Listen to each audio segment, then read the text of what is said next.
अस्सलाम वालेकुम फ्रेंड्स। आज हम आपके लिए लेकर आए हैं एक बहुत ही टेस्टी 2 in 1 रेसिपी। इस रेसिपी के वीडियो को एंड तक ज़रूर देखिएगा। अगर वीडियो अच्छा लगे तो लाइक कीजिएगा। दोस्तों, कई बार ऐसा होता है कि हमें एक साथ कई चीज़ें खाने का दिल चाह जाता है और फिर हम इसी कन्फ्यूज़न में रह जाते हैं कि हमारे माइंड में जो डिश पहले आई थी हम वो बनाएं या जिस डिश को हमने बाद में सोचा था हम वो बनाएं। तो आज हम आपके सारे कन्फ्यूज़न को क्लियर करने के लिए एक बहुत ही अच्छी 2 in 1 डिश लेकर आए हैं जिसे कहते हैं फ्रिज़्ज़ा। यानी कि हमने फ्रेंच फ्राइज़ के ऊपर पिज़्ज़ा बनाया है। इस रेसिपी के वीडियो को एंड तक ज़रूर देखिएगा। अगर वीडियो अच्छा लगे तो इसको लाइक करें, अपने फैमिली मेम्बर्स, रिलेटिव्स और फ्रेंड्स के साथ इसके वीडियो को शेयर करें। तो आइए बनाना शुरू करते हैं। तो आइए एक नज़र डाल लें कि हमने यहाँ पर क्या क्या चीज़ें ली हैं फ्रिज़्ज़ा बनाने के लिए। तो फ्रिज़्ज़ा बनाने के लिए हमें फ्रेंच फ्राइज़ लेने हैं, प्याज लेना है जिसको हमें एकदम महीन काट लेना है।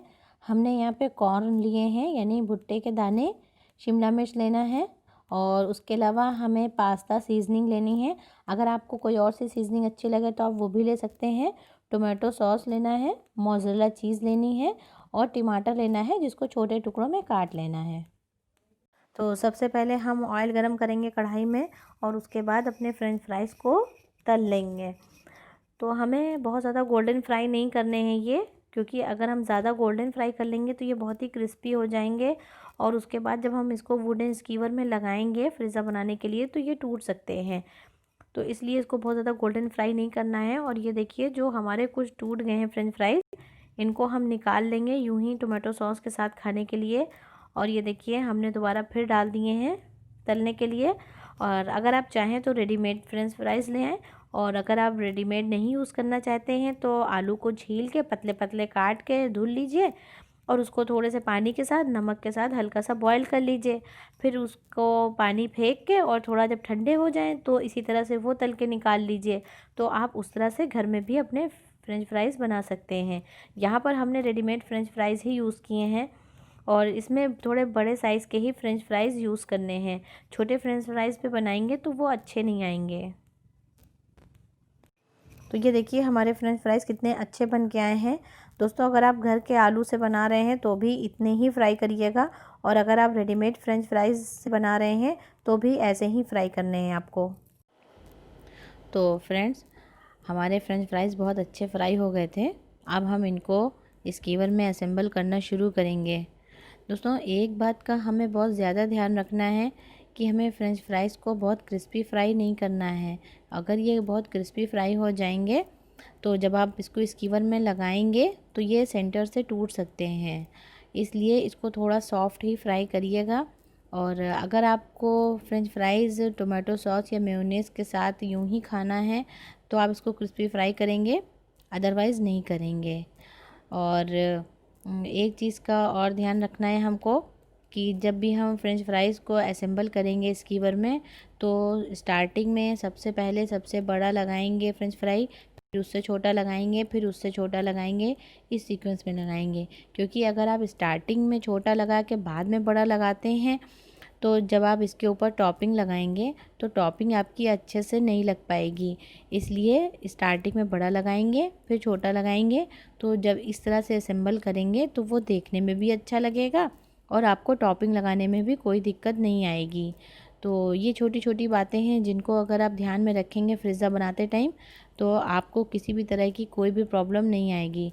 तो ये देखिए फाइनली हमारा फ्रिज़्ज़ा का बेस बन के तैयार हो गया है। तो ये देखिए हमारा फ्रिज़्ज़ा का बेस कितना अच्छा लग रहा है बनने पे। तो आप भी इसी तरह से ही फ्रिज़्ज़ा का बेस बनाइएगा। तो जब आप किसी के सामने इसको सर्व करेंगे तो उसको भी देखने में अच्छा लगेगा और आपको भी बहुत ज़्यादा अच्छा लगेगा। तो अब इसके ऊपर हम टोमेटो सॉस लगाना शुरू करेंगे। टोमेटो सॉस आप किसी भी कंपनी का और किसी भी फ्लेवर का यूज़ कर सकते हैं। यहाँ पर हमने hot and sweet flavour use किया है। अगर आप फ्रिज़्ज़ा के टेस्ट को और भी बढ़ाना चाहते हैं तो आप इसके ऊपर पिज़्ज़ा टॉपिंग आती है, आप उसको लगाएं, उससे टेस्ट ज़्यादा अच्छा आता है। तो अब हम इसके ऊपर फाइनली चॉप अनियन लगाएंगे, हर तरफ लगा देंगे। और अनियन को लगाने के बाद हम इसके ऊपर जो हमने फाइन चॉप टोमेटो काटे थे उसको लगाएंगे। तो सबसे पहले हमने फ्रिज़्ज़ा के बेस पर टोमेटो सॉस लगाया और फिर ऑनियन लगाई, टोमेटो लगाया, फिर उसके बाद कैप्सिकम लगाएंगे और कैप्सिकम लगाने के बाद हम इसके ऊपर कॉर्न स्प्रेड करेंगे। जब कॉर्न स्प्रेड हो जाएंगे उसके बाद हम इसके ऊपर मोज़रेला चीज़ अच्छे से स्प्रेड कर देंगे। और क्या आपके ऊपर डिपेंड करता है कि आप टॉपिंग के लिए क्या क्या चीज़ें यूज़ कर रहे हैं। अगर आपके पास अवेलेबल हो तो आप ऑलिव भी लगा सकते हैं, पनीर भी लगा सकते हैं, बॉयल करके चिकन को भी लगा सकते हैं। तो सब चीज़ें लगाने के बाद अब हम इसके ऊपर सबसे लास्ट में पिज़्ज़ा की सीजनिंग को स्प्रिंकल करेंगे। अगर आपके पास चिली फ्लेक्स अवेलेबल हो तो आप चिली फ्लेक्स को भी इसके ऊपर स्प्रिंकल कर सकते हैं। तो ये देखिए हमारा एक पिज़्ज़ा एकदम बन के रेडी हो गया है। अब हम दूसरा पिज़्ज़ा भी बनाना शुरू करेंगे। तो अब उसी तरह जैसे हमने पहला वाला बनाया था उसी तरह से हम ये दूसरा वाला भी असेंबल करेंगे। सबसे बड़ा, फिर उससे छोटा, फिर उससे छोटा। तो हमने सारे एक साथ फ्रेंच फ्राइज़ को फ्राई कर लिया था और उसके बाद ही बनाना शुरू किया है। तो अब धीरे धीरे करके इसको भी असेंबल कर लेंगे और जब ये भी असेंबल हो जाएगा उसके बाद हम इसके ऊपर जैसे हमने फर्स्ट पिज़्ज़ा पे टॉपिंग लगाई थी उसी तरह से हम इसके ऊपर भी सब चीज़ें लगाएंगे और लगा के फिर एक साथ दोनों को बेक करेंगे या तवे पर रखेंगे। आप जैसे भी इसको बनाना चाहें उस तरह से इसको बना सकते हैं। तो कितने अच्छे से हमारा पिज़्ज़ा ये देखिए असेंबल हो रहा है। और ये वाला थोड़ा हम उससे बड़ा बनाएंगे। एक हमने थोड़ा छोटा बनाया था और एक थोड़ा बड़ा बना रहे हैं। तो अलग अलग साइज़ के दोनों हमारे पिज़्ज़ा तैयार होंगे बनके। तो अब हम इसको भी असेंबल करने के बाद टॉपिंग लगाना शुरू करेंगे। तो हम इस वाले पिज़्ज़ा पर भी उसी तरह से ही टॉपिंग लगाएंगे जैसे हमने फ़र्स्ट पिज़्ज़ा पर लगाया था। सबसे पहले टोमेटो सॉस लगाएंगे और टोमेटो सॉस हमने यहाँ पर हॉट एंड स्वीट फ्लेवर का यूज़ किया था। आपके पास जो भी अवेलेबल हो आप उस टोमेटो सॉस को इसके ऊपर लगा सकते हैं। और अगर आपका पिज़्ज़ा भी हल्का सा टर्न होने लगे टॉपिंग लगाते टाइम तो आप भी इसी तरह से उसको हल्का सा स्कीवर पकड़ लीजिएगा, तो उससे पिज़्ज़ा स्टिल रहेगा, उसके फ्रेंच फ्राइज़ हल्का सा टर्न नहीं होंगे। और सबसे पहले हमने टोमेटो सॉस लगाया, उसके बाद हम इसके ऊपर चॉप्ड अनियन को स्प्रेड करेंगे। क्योंकि ये हमारा थोड़ा बड़ा पिज़्ज़ा है तो इसके ऊपर हमें थोड़ी ज़्यादा टॉपिंग भी लगानी पड़ेगी। तो सबसे पहले हमने इसके ऊपर चॉप्ड अनियन को स्प्रेड किया है, उसके बाद हम इसके ऊपर चॉप्ड टोमेटो स्प्रेड करेंगे अच्छे से। और उसके बाद हम इसके ऊपर चॉप्ड कैप्सिकम डालेंगे। और आप कुछ भी टॉपिंग के लिए यूज़ कर सकते हैं, जैसा कि हम आपको पहले भी बता चुके हैं। आप चाहें तो ऑलिव लगा दें, बॉयल करके चिकन के छोटे छोटे पीसेस लगा दें या पनीर लगा सकते हैं। और अब इसके बाद हम इसके ऊपर कॉर्न को स्प्रेड करेंगे। कॉर्न को स्प्रेड करने के बाद हम इसके ऊपर मोज़रेला चीज़ अच्छे से लगाएंगे। और मोज़रेला चीज़ जितनी अच्छे से लगी होती है, यानी आप जितनी ज़्यादा क्वांटिटी में लगाएंगे तो आपका पिज़्ज़ा जब बन के तैयार होगा तो टेस्ट उतना ही ज़्यादा अच्छा लगता है। इसीलिए हमको बहुत ज़्यादा पसंद है इसके ऊपर मोज़रेला चीज़ लगाना। अब सबसे लास्ट में हम इसके ऊपर सीजनिंग को स्प्रिंकल करेंगे।